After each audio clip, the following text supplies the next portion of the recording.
City cable వార్తలకు స్వాగతం. ముందుగా ముఖ్యాంశాలు.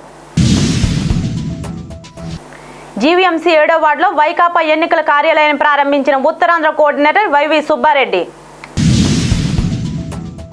భీమిలి నియోజకవర్గంలో జోరుగా ప్రచారం చేస్తున్న తెదేపా కూటమి ఎమ్మెల్యే అభ్యర్థి గంటా శ్రీనివాసరావు. జీవీఎంసీ మధురవాడ జోన్ పరిధిలోని 7వ వార్డులో వైఎస్ఆర్సీపీ కార్యాలయాన్ని ఉత్తరాంధ్ర కోఆర్డినేటర్ వైవి సుబ్బారెడ్డి శుక్రవారం ప్రారంభించారు.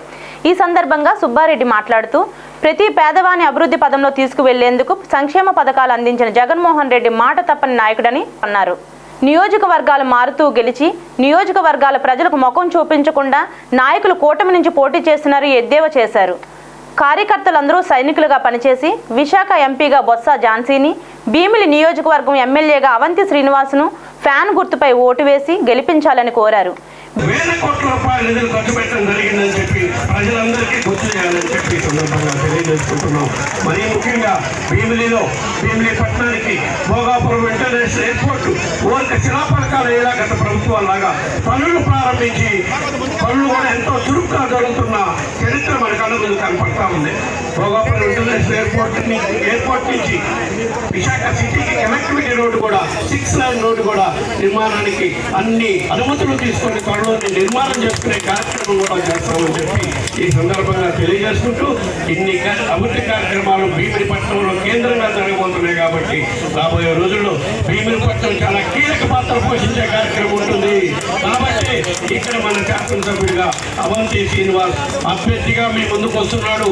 ఎన్నుకునే కార్యక్రమం చేయాలి. ఎందుకంటే ఒకసారి ఆలోచించుకోవాలి. భీమిలి నియోజకవర్గ ప్రజలు మీకు ప్రజల్లో ఉండే నాయకుడు కావాలా, ఎక్కడో వేరే నియోజకవర్గాల్లో తిరిగి వేరే రాష్ట్రాల్లో ఉండే నాయకులు కావాలా, ఒక్కసారి ఆలోచించుకోండి. చాలా గొప్ప విద్యావేత్తరాలు. ఇదివరకు లోగడ పార్లమెంట్ సభ్యులుగా ఉన్నప్పుడు కూడా విజయనగర సమస్యల గురించే కాకుండా విజయనగర నగరం నుంచి పార్లమెంట్ సభ్యురాలుగా ఉన్న అక్కడ సమస్యలే కాకుండా విశాఖ నగర సమస్యలపై కూడా పార్లమెంట్లో గొంతెత్తి చర్చలో పాల్గొన్న చరిత్ర బొత్స ఝాన్సీ గారిది. కాబట్టి రాబోయే రోజుల్లో మన విశాఖ పార్లమెంట్ అభివృద్ధికి బొత్స ఝాన్సీ గారు లాంటి వాళ్ళు పార్లమెంట్లో ఉంటే మనం ఏదైతే మన గౌరవ ముఖ్యమంత్రి గారు విశాఖ నగరాన్ని పరిపాలనా రాజధానిగా డెవలప్ చేయాలని ఆశిస్తున్నారు. దాంట్లో భాగంగా పార్లమెంట్ సభ్యురాలుగా బొత్స ఝాన్సీ గారు లాంటి వాళ్ళు చదువుకున్న వాళ్ళు ఉంటే అభివృద్ధి కార్యక్రమాలను ఇంకా చురుగ్గా ముందుకు తీసుకొని పడటానికి దోహదపడుతుంది. కాబట్టి తప్పకుండా మీరందరూ ఆలోచించి పార్లమెంట్ అభ్యర్థిగా బొత్స ఝాన్సీ గారిని అత్యధిక మెజార్టీతో గెలిపించాలని చెప్పి కోరుకుంటూ మనందరం కూడా ఫ్యాన్ గుర్తుపై ఓటు వేయించి అసెంబ్లీ అభ్యర్థులని పార్లమెంట్ అభ్యర్థిని ఇద్దరిని కూడా అత్యధిక మెజార్టీతో గెలిపించాలని కోరుకుంటూ ఈ కార్యక్రమానికి వచ్చిన మీకు అందరికీ మరొకసారి ధన్యవాదాలు తెలియ. భీమిలి ఎమ్మెల్యే అభ్యర్థి అవంతి శ్రీనివాస్ మాట్లాడుతూ భవిష్యత్తులో ప్రభుత్వ పథకాలన్నీ అందాలన్నా మళ్ళీ జగన్మోహన్ రెడ్డి ముఖ్యమంత్రి కావాలన్నారు. జగన్మోహన్ రెడ్డి గెలుపు నిరుపేదల అభివృద్ధికి దిక్సూచి అని అన్నారు. కార్యక్రమంలో కార్యకర్తలు నాయకులు పాల్గొన్నారు.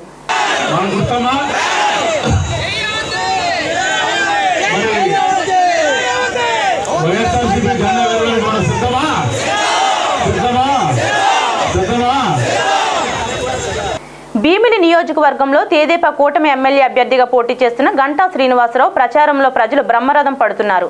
ఈ సందర్భంగా గంటా నియోజకవర్గంలో భారీ ర్యాలీ నిర్వహిస్తూ జొన్నాడ పరిసర ప్రాంతాల్లో ప్రజలను కలిసి ఓట్లు అభ్యర్థించారు. గంటా శ్రీనివాసరావు ప్రజలను ఉద్దేశించి మాట్లాడుతూ గత 5 ఏళ్లలో వైకాపా ప్రభుత్వ పాలనను విమర్శించారు.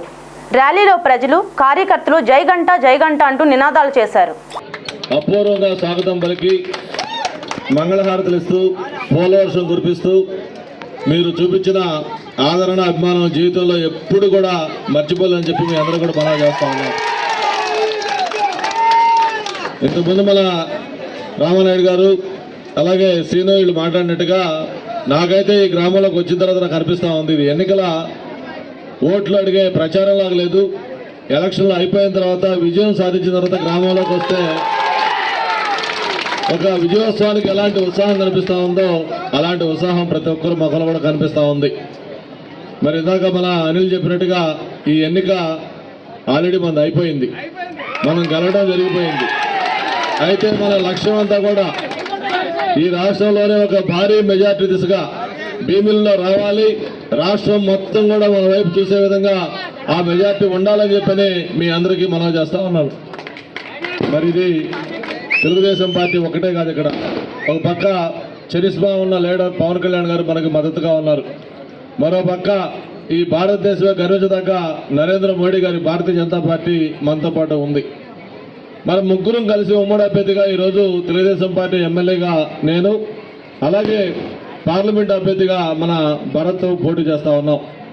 రేపు 2 ఓట్లు కూడా సైకిల్ గుర్తుపైన వేసి భారీ మెజార్టీతో ఎమ్మెల్యే ఎంపీని గెలిపించండి. తప్పకుండా మీ కుటుంబంలో ఒక సభ్యుడిగా మీ గ్రామానికి ఏమేమి కావాలో అన్ని కార్యక్రమాలు చేసి మీ రుణం తీర్చుకుంటామని చెప్పి కూడా మీకు నేను మనవి చేస్తా ఉన్నాను. మనకి ఎక్కడైనా మనం చూస్తూ ఉంటాం, ఏదైనా బిల్డింగు ప్రైవేటు వ్యక్తులు కానీ ఎక్కడన్నా రూల్స్ వ్యతిరేకంగా లేకపోతే రూల్స్ ఉల్లంఘించి నిబంధనలకు వ్యతిరేకంగా బిల్డింగ్లే కట్టుకుంటే ప్రభుత్వం వచ్చి ఆ బిల్డింగ్లు కొట్టేస్తారు. అది మనకు సహజం. కానీ ఇక్కడ ఒక వింత ఏంటంటే ప్రభుత్వం బిల్డింగే, ప్రభుత్వమే కూల్చేయటం. అటువంటి ఒక విడ్డూర పనులతోటి, ఒక విధ్వంసకరమైన పనులతోటి ఈ రాష్ట్రంలో పరిపాలన మొదలైంది. మరి ఆ రోజు నుంచి ఈ రోజు దాకా కూడా ఎక్కడా కూడా ఒక అభివృద్ధి కార్యక్రమం లేదు, ఎక్కడా ఒక మంచి పని లేదు, ఎక్కడా ఒక పరిశ్రమ లేదు, ఎక్కడా కూడా యువతకి ఉపాధి లేదు. ఇలా చెప్పుకుంటా పోతే అన్ని రకాలుగా కూడా ఈ ప్రభుత్వం విఫలం చెందింది. ముఖ్యంగా ఆయన ఒకే మాట చెప్తా ఉన్నాడు, నేను చెప్పిన హామీలన్నీ కూడా అమలు చేస్తాను. భీమిలి నియోజకవర్గంలో తెదేపా కూటమి అభ్యర్థిగా పోటీ చేస్తున్న గంటా శ్రీనివాసరావుపై బొత్స సత్యనారాయణ విమర్శలు చేశారు. మధురవాడలో శుక్రవారం వైకాపా ఎన్నికల కార్యాలయం ప్రారంభోత్సవంలో పాల్గొన్న బొత్స సత్యనారాయణ మాట్లాడుతూ గంటా శ్రీనివాసరావు గతంలో పోటీ చేసి గెలిచిన ఉత్తర నియోజకవర్గంలో ఎన్నిసార్లు పర్యటించారో చెప్పాలన్నారు. విశాఖ స్టీల్ ప్లాంట్ కోసం ఎమ్మెల్యే పదవిని త్యాగం చేశానని చెప్తున్న గంటా రాజ్యసభ ఎన్నికల్లో తనకు కూడా ఓటు అవకాశం కల్పించాలని చెప్పి కోర్టుకు ఎందుకు వెళ్లారని ప్రశ్నించారు. మద్యం రేటు తగ్గిస్తా, బాగా తాగండి అని చంద్రబాబు నాయుడు చెప్పడం విడ్డూరంగా ఉందని, అంటే ప్రజల్ని ఇంకా తాగుడికి బానిసలుగా మారుస్తారా అని ఎద్దేవా చేశారు.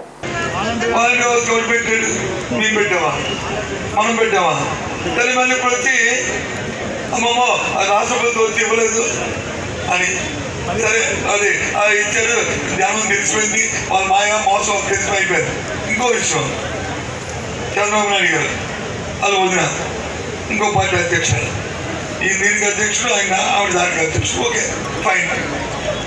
కుటుంబంలో ఎంతమంది ఉండొచ్చు, ఎన్ని పార్టీలు ఉండొచ్చు, అధికారులు అందరూ అధికారులు.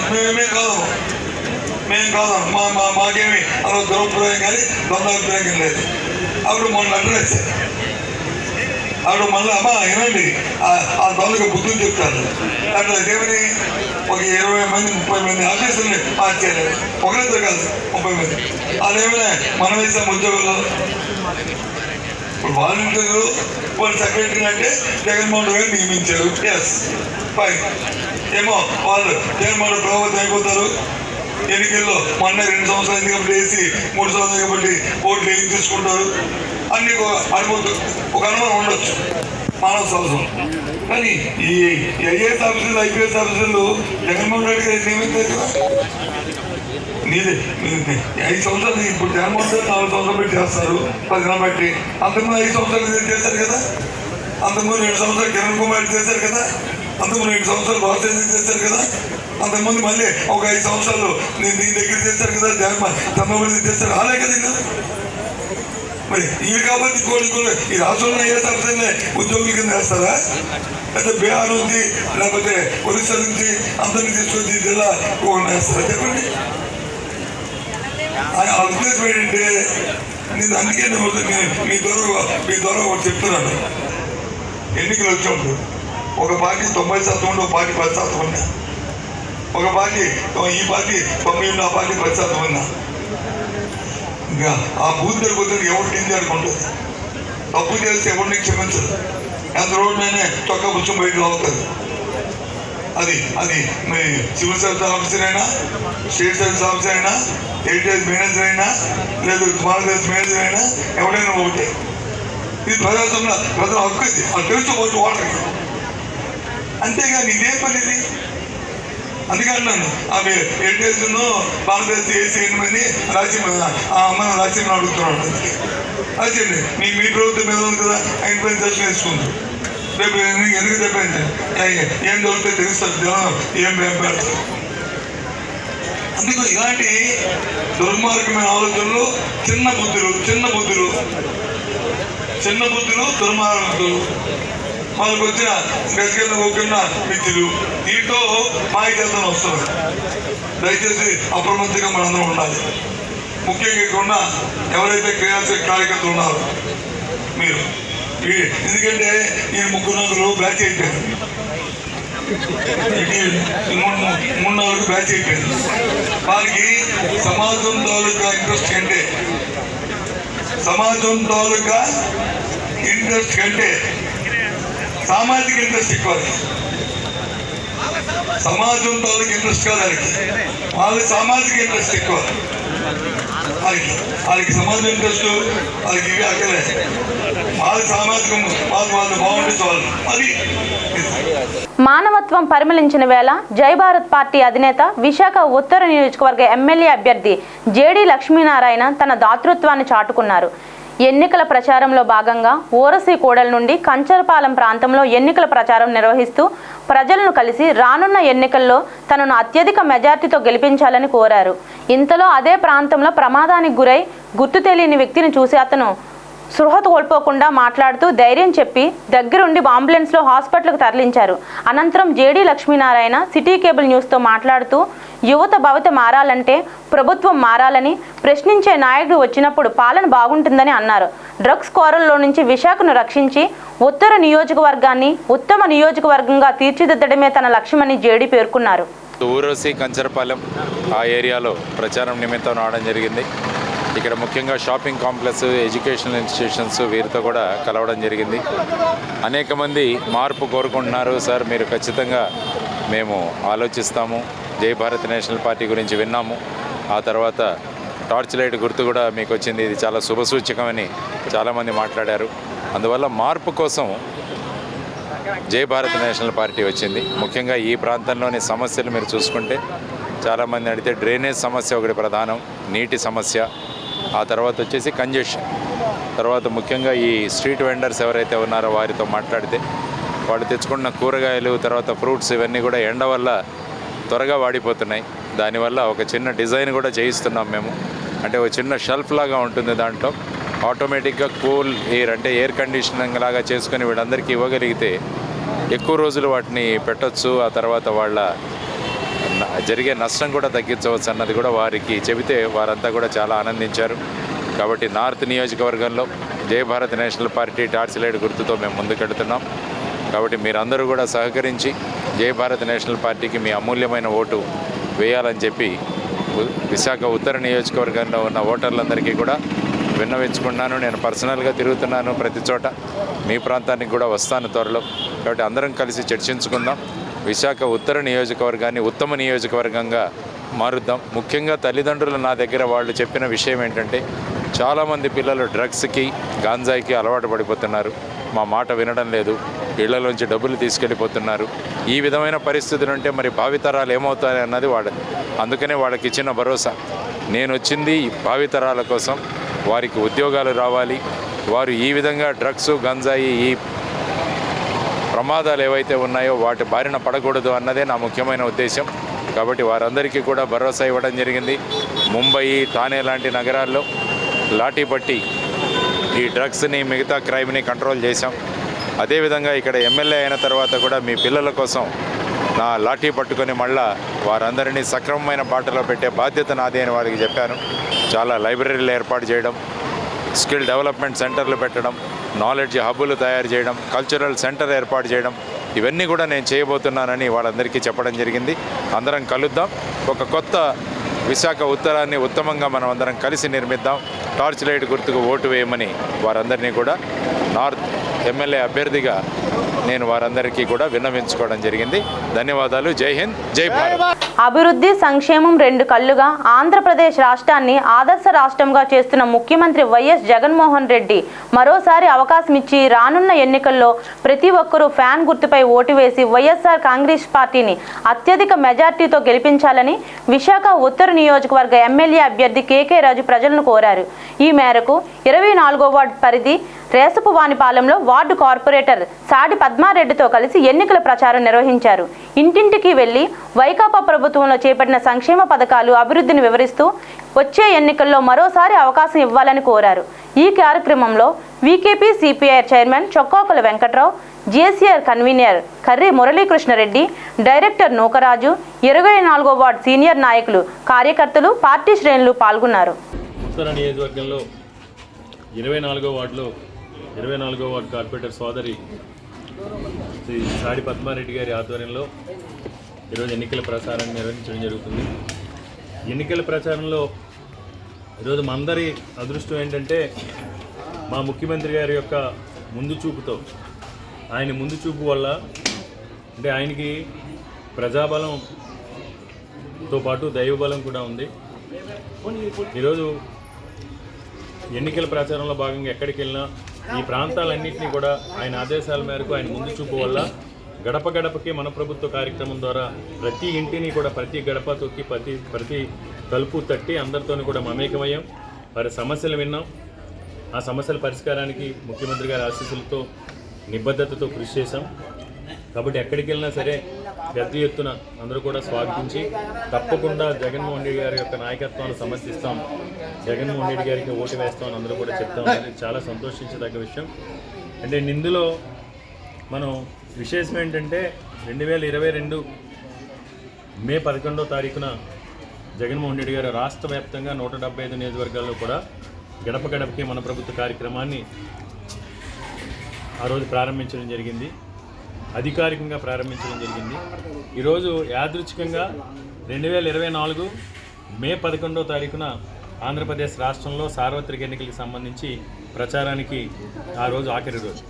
అంటే జగన్మోహన్ రెడ్డి గారిలో ఎంత ముందు చూపు. ఈరోజు వైఎస్ఆర్ కాంగ్రెస్ పార్టీలో ఉన్న ఎంపీలు, ఎమ్మెల్యేలు, మంత్రులు, కార్పొరేటర్స్, జిల్లా పరిషత్ చైర్మన్స్, మేయర్, అన్ని స్థాయిల్లో ఉన్న ప్రజాప్రతినిధులు కూడా 2 సంవత్సరాల కాలం పాటు ప్రజాక్షేత్రంలో పర్యటించే విధంగా రూపకల్పన చేసి ముందు చూపున్న జగన్మోహన్ రెడ్డి గారికి ధన్యవాదాలు తెలియజేసుకుంటూ, తప్పకుండా ఈరోజు మేము విశాఖ ఉత్తర నియోజకవర్గంలో మంచి మెజార్టీతో, ప్రజలందరి ఆశీస్సులతో విజయం సాధించబోతున్నాం. ఈ 30 రోజులు కూడా ప్రజలందరితోనే కూడా మేము మా యొక్క కార్యాచరణ మరొకసారి ప్రజలందరితో కూడా మమేకమై వారి దగ్గర నుంచి సలహాలు కూడా సూచనలు చూసుకుని రేపు జగన్మోహన్ రెడ్డి గారు విశాఖపట్నం నుంచి ముఖ్యమంత్రిగా ప్రమాణ స్వీకారం చేసిన తర్వాత వారికి అందుబాటులో ఉండి వారికి చిత్తశుద్ధితో, నిబద్ధతతో ప్రజలు కల్పించిన అధికారాన్ని, ఉన్న ప్రతి అవకాశాన్ని కూడా ప్రజాశ్రేయస్ కోసం వెచ్చిస్తామని ప్రజలందరూ కూడా మాటిస్తున్నాం. అదేవిధంగా ఈరోజు విశాఖపట్నం పార్లమెంట్ అభ్యర్థిగా పోటీ చేస్తున్న డాక్టర్ బొత్స ఝాన్సీ లక్ష్మి గారు కూడా విజయవంతురాలు. 2 పర్యాయాలు ఎంపీగా చేసిన అనుభవం ఉంది. అందరినీ కూడా ఒకటే కోరుతున్నాం, మొట్టమొదటిసారి ఉత్తరాంధ్ర ప్రాంత ఆడపడుచుగా విశాఖపట్నం పార్లమెంట్ నుంచి ఆవిడ పోటీ చేస్తున్నారు. ఆవిడకి కూడా మీ అమూల్యమైన ఓటు ముద్దను వేసి ఆమెను కూడా గెలిపించాలని ఓటర్లను అందరినీ కూడా విజ్ఞప్తి చేశారు. ఈ కార్యక్రమంలో పాల్గొన్న సీనియర్ నాయకులు, విశాఖ ఉత్తర నియోజకవర్గ ఎన్నికల పరిశీలకులు సోదరులు చొక్కాకుల వెంకట్రావు గారికి, అదేవిధంగా 24వ వార్డులో ఉన్న సీనియర్ నాయకులు, కుటుంబ సభ్యులందరికీ కూడా, ప్రతి ఒక్కరికి కూడా పేరు రానున్న ఎన్నికల్లో వైకాపా భీమిలి ఎమ్మెల్యే అభ్యర్థిగా పోటీ చేస్తున్న అవంతి శ్రీనివాసరావును గెలిపించాలని కోరుతూ 6వ ward corporator Muttamsetti Priyanka Madhurawada rickshaw కాలనీలో ప్రచారం నిర్వహించారు. ఈ సందర్భంగా ఇంటింటికి వెళ్లి ఓటర్లను ఓట్లు అభ్యర్థించారు. అభివృద్ధి కోసం అవంతి, సంక్షేమ పథకాల కోసం జగన్మోహన్ రెడ్డి చేస్తున్న కార్యక్రమాలను వివరిస్తూ భవిష్యత్తులో అవంతి శ్రీనివాసును గెలిపించాలని, జగనన్నను ముఖ్యమంత్రిగా చేయాలని, ఎంపీ అభ్యర్థిగా బొత్స ఝాన్సీని అత్యధిక మెజార్టీతో గెలిపించాలని కోరుతూ ప్రచారం చేశారు. వార్డు అధ్యక్షులు బొట్ట అప్పలరాజు, సీనియర్ నాయకులు పిల్లా రమణ, ఎస్సీ నాయకులు సింహాద్రి నౌకరాజు, వార్డు మహిళా అధ్యక్షురాలు కొండపల్లి వరలక్ష్మి, గుండుపోయిన సంజీవి, వివి నరసింహారావు, రిక్షా కాలనీ నాయకులు, జోగారావు, కార్యకర్తలు పాల్గొన్నారు. వార్తలు ముగించే ముందు ముఖ్యాంశాలు మరొకసారి. జీవీఎంసీ 7వ వార్డులో వైకాపా ఎన్నికల కార్యాలయాన్ని ప్రారంభించిన ఉత్తరాంధ్ర కోఆర్డినేటర్ వైవి సుబ్బారెడ్డి. భీమిలి నియోజకవర్గంలో జోరుగా ప్రచారం చేస్తున్న తెదేపా కూటమి ఎమ్మెల్యే అభ్యర్థి గంటా శ్రీనివాసరావు. ఈ వార్తలు ఇంతటితో సమాప్తం. మరో బులెటిన్లో మళ్ళీ కలుసుకుందాం. అంతవరకు సెలవు. నమస్కారం.